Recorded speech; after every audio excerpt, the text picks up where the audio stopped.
Olá, mais uma vez aqui estamos com o nosso programa Alinhando os Ponteiros, buscando trazer a você o que a Palavra de Deus nos diz sobre a história da salvação, sobre a linha histórica, o cronograma de Deus em toda a Escritura, nos revelando Jesus, nos revelando a cruz, nos revelando o plano de Deus para salvar o homem, para trazê-lo junto de si e para dar ao homem a condição de ser filho de Deus.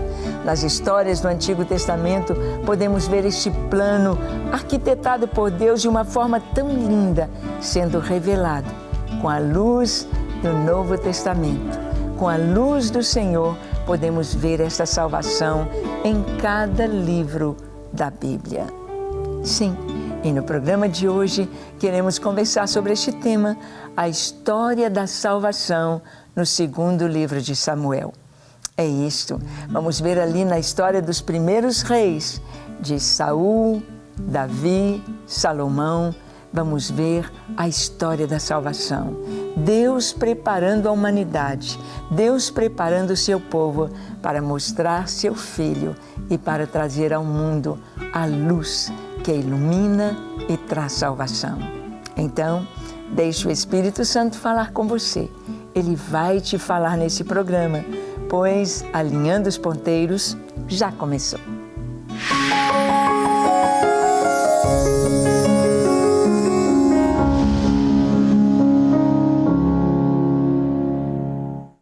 Muito bem, nós sabemos que Deus tem esse plano tão lindo, esse plano tão maravilhoso, que se revela em Cristo para a salvação de todo aquele que crê.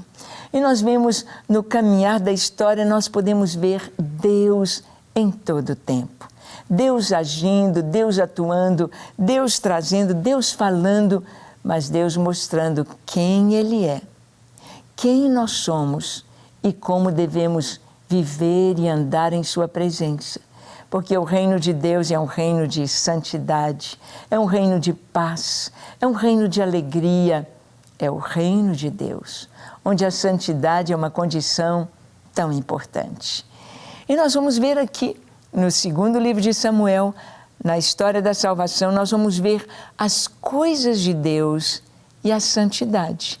Aquelas coisas concernentes ao reino de Deus, ao plano dele, como que a santidade está ali ligada de uma maneira tão real. Abra sua Bíblia em 2 Samuel capítulo 6, vamos ler dos versículos 3 ao 9. Diz assim: Puseram a arca de Deus num carro novo e a levaram da casa de Abinadab, que estava no outeiro, e Uzá e Aiô, filhos de Abinadab, guiavam o carro novo. Levaram-no com a arca de Deus da casa de Abinadab, que estava no outeiro, e Aiô ia adiante da arca. Davi e toda a casa de Israel alegravam-se perante o Senhor com toda sorte de instrumentos de pau de faia, com harpas, com saltérios, com tamboris, com pandeiros e com símbolos. Quando chegaram à eira de Nacon, estendeu Uzá a mão à arca de Deus e a segurou, porque os bois tropeçaram. Então a ira de Deus se acendeu contra Uzá, e Deus o feriu ali por esta irreverência, e morreu ali, junto à arca de Deus. Desgostou-se Davi, porque o Senhor irrompera contra Uzá, e chamou aquele lugar Perez Uzá, até o dia de hoje. Temeu Davi ao Senhor naquele dia e disse: Como virá a mim a arca do Senhor? Bem, Samuel nos conta que a arca do Senhor ficou na casa de Abinadab durante 20 anos.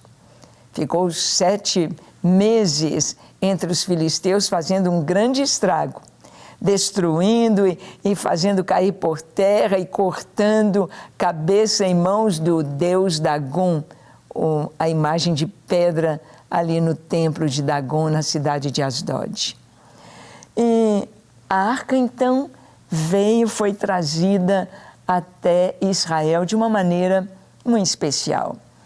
Os filisteus prepararam um carro novo e pegaram vacas que haviam parido recentemente, seus bezerrinhos, e separaram as vacas dos bezerros e deixaram que o carro fosse só.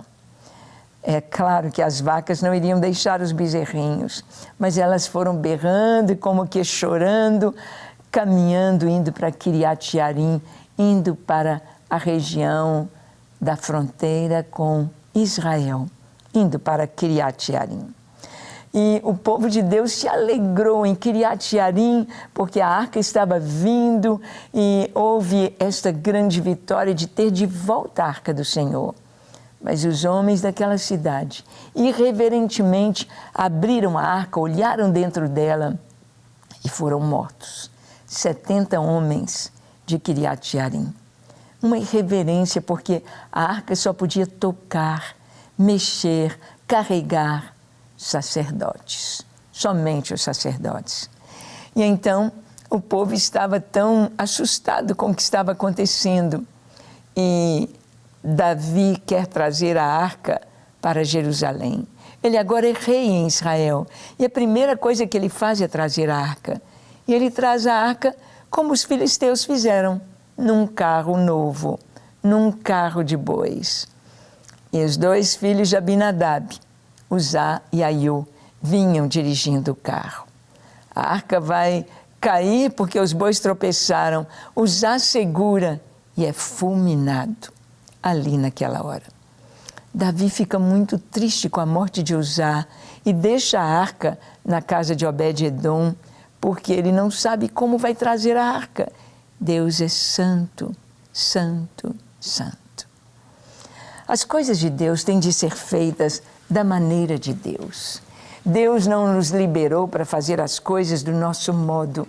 Deus não aceita as coisas feitas do nosso modo.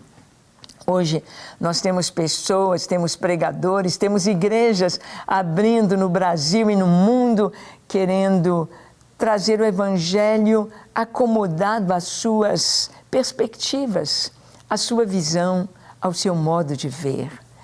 Então, criando a Bíblia inclusiva, mexendo na palavra de Deus, querendo dar a interpretação que querem.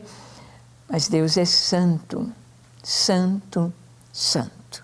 E Davi reconheceu isso de uma maneira muito clara. Então, quando ele leva a arca da maneira correta, então Deus aceita. Nós sabemos que o Senhor nos fala aqui nesse paralelo do Antigo Testamento com o Novo. As coisas de Deus são santas tanto no Antigo Testamento quanto em Cristo Jesus, como cristãos no Novo Testamento. Olha o que diz Hebreus, capítulo 10, de 19 a 23, sobre a pureza para entrar onde está a arca, no Santo dos Santos. Olha aqui. Tendo, pois, irmãos, intrepidez para entrar no Santo dos Santos, pelo sangue de Jesus, pelo novo e vivo caminho que Ele nos consagrou pelo véu, isto é, pela sua carne, e tendo grande sacerdote sobre a casa de Deus, aproximemo-nos com sincero coração, pela plena certeza de fé, tendo o coração purificado de má consciência e lavado o corpo com água pura.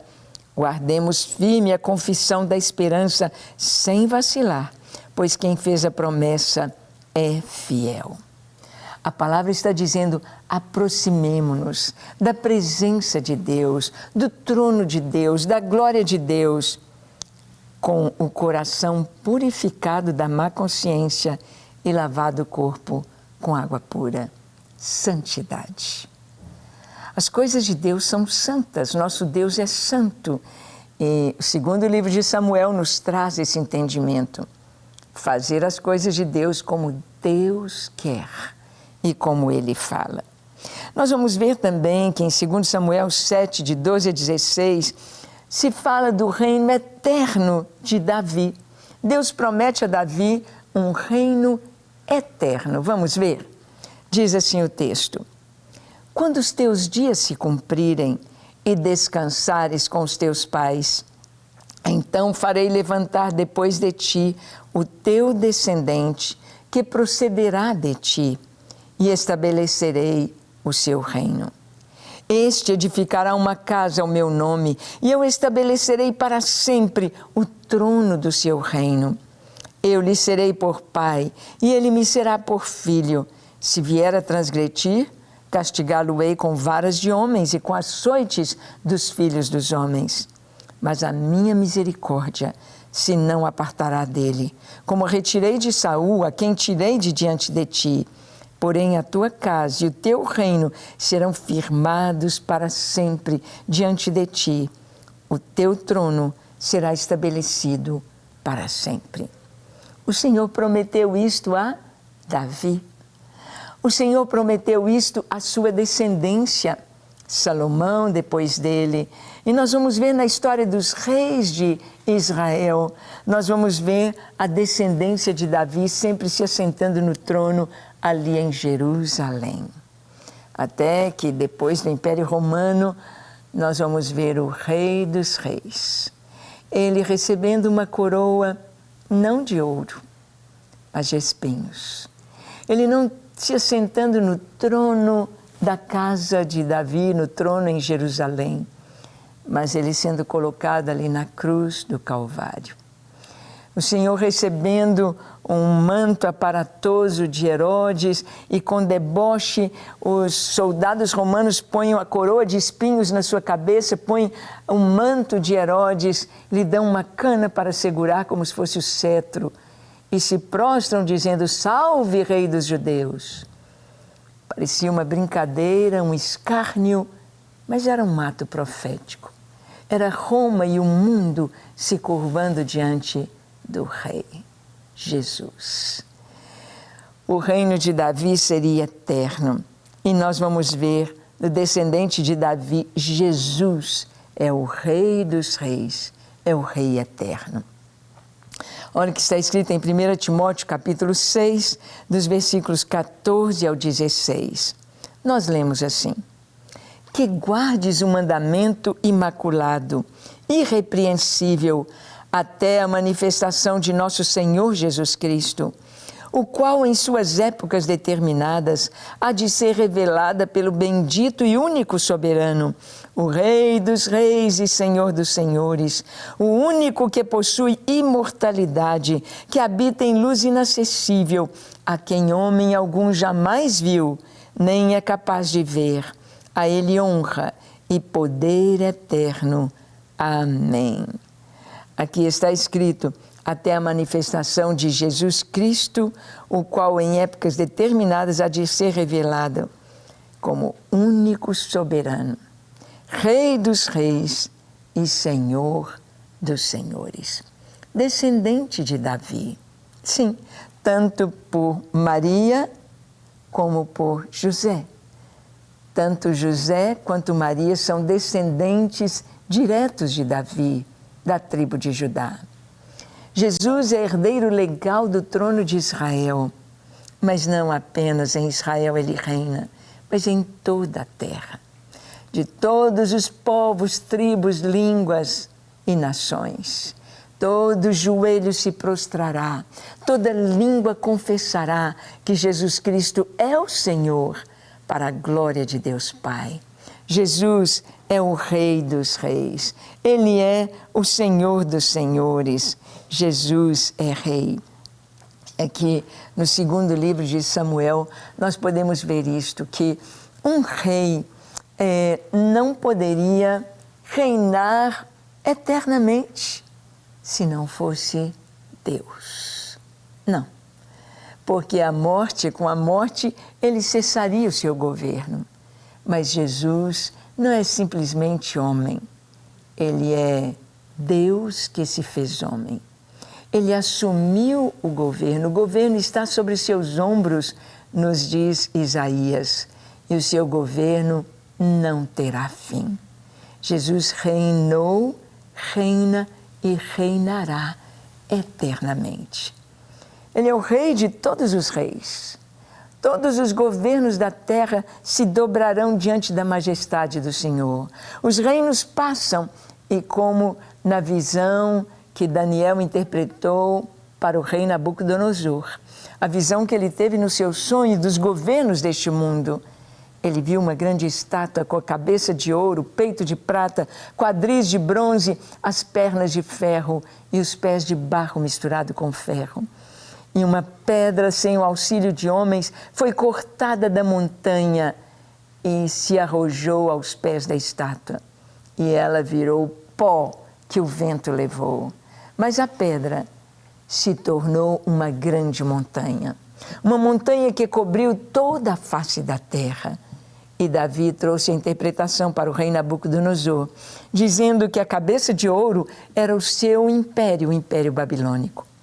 Depois dele viria um império menor, de prata. Era o Império Medo-Persa. Depois do Império Medo-Persa viria outro de bronze, Império Macedônico. E depois do Império Macedônico, o Império Romano, que se dividiu em dois, ocidental e oriental. E depois do Império Romano, nenhum outro grande império se levantou sobre a terra. Mesmo com Napoleão Bonaparte tentando isso, mesmo com Hitler tentando isso, nunca mais a terra viu um império mundial. Mas nós veremos e todos verão essa pedra que foi cortada da montanha, a pedra que os construtores rejeitaram, a principal pedra de esquina, Jesus. Ele destrói todos os reinos deste mundo, viram pó, são levados pelo vento, acabou, passou. E essa pedra se faz uma grande montanha. É Jesus com seu reino eterno para sempre e sempre, reinando sobre nós. E nós reinaremos com o Senhor. Ele é o Rei dos Reis, Ele é o Senhor dos Senhores. Mas também em 2 Samuel, outro ponto que nós vamos ver, ligando o Antigo Testamento ao Novo, mostrando a história da salvação em 2 Samuel, nós vamos ver Davi demonstrando bondade à casa de Jonatas. Está escrito assim, em 2 Samuel 9, de 1 a 5. Disse Davi: resta ainda, porventura, alguém da casa de Saul, para que use eu de bondade para com ele, por amor de Jonatas? Havia um servo na casa de Saul, cujo nome era Ziba. Chamaram-no que viesse a Davi. Perguntou-lhe o rei: és tu, Ziba? Respondeu: eu mesmo, teu servo. Disse-lhe o rei: não há ainda alguém da casa de Saul para que use eu da bondade de Deus para com ele? Então Ziba respondeu ao rei: ainda há um filho de Jonatas, aleijado de ambos os pés. E onde está? Perguntou-lhe o rei.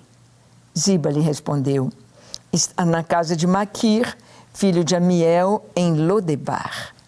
Então mandou o rei Davi trazê-lo de Lodebar, da casa de Maquir, filho de Amiel.